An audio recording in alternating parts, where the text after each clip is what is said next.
All right, y'all, story time. My biggest mistake in real estate. If you haven't heard already, my biggest mistake in real estate is not having enough exit strategies.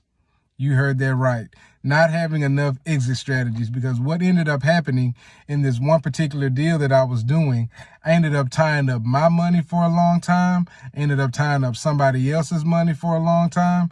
And because I failed to have more than one exit strategy to get that money out of that deal, I ended up stressing. My investors ended up stressing. My investors, ended up stressing me because they were wanting to get their money back, and rightfully so.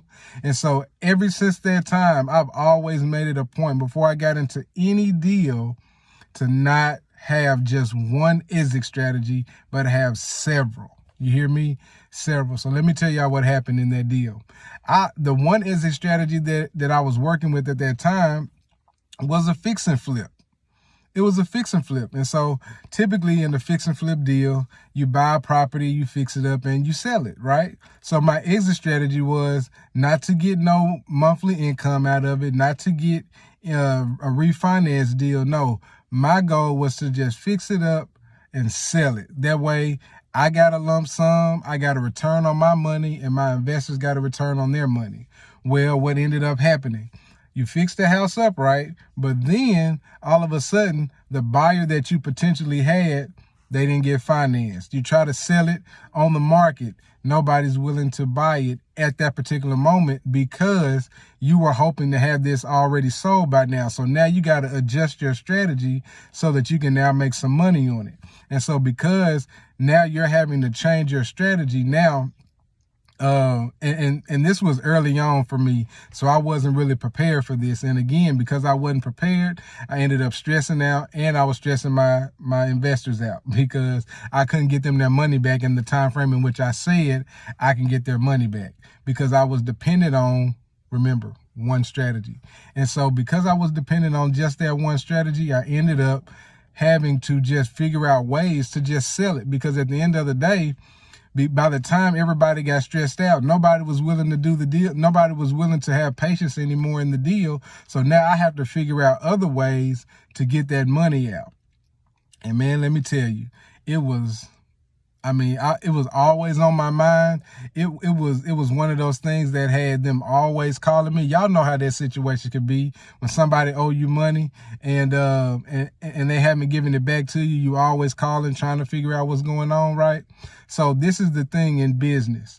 You have to always mitigate those things from happening. And the way you mitigate that is by having more than one way to get out of the deal, by having more than one way to make sure that you can get their money back to them so that they're not sitting over there stressing, so you're not over there stressing, so that everything works out the way it needs to work out. Even in the event that you have to make an adjustment, at the end of the day, whatever strategy you have, the goal is still remaining the same, to get your money out of it and to get other people's money out of it.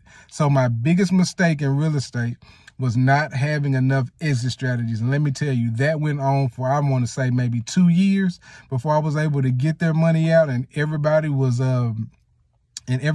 fine. Now, of course, and if you know anything about me, and relationships are important to me.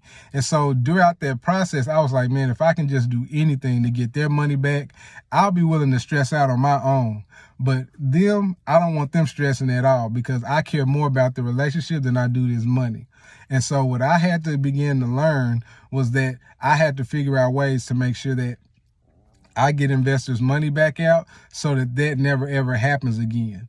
And so I was able to get wisdom. I was able to get an understanding of how I can get their money out, and praise God that happened, because when that did happen, it helped the relationship mend.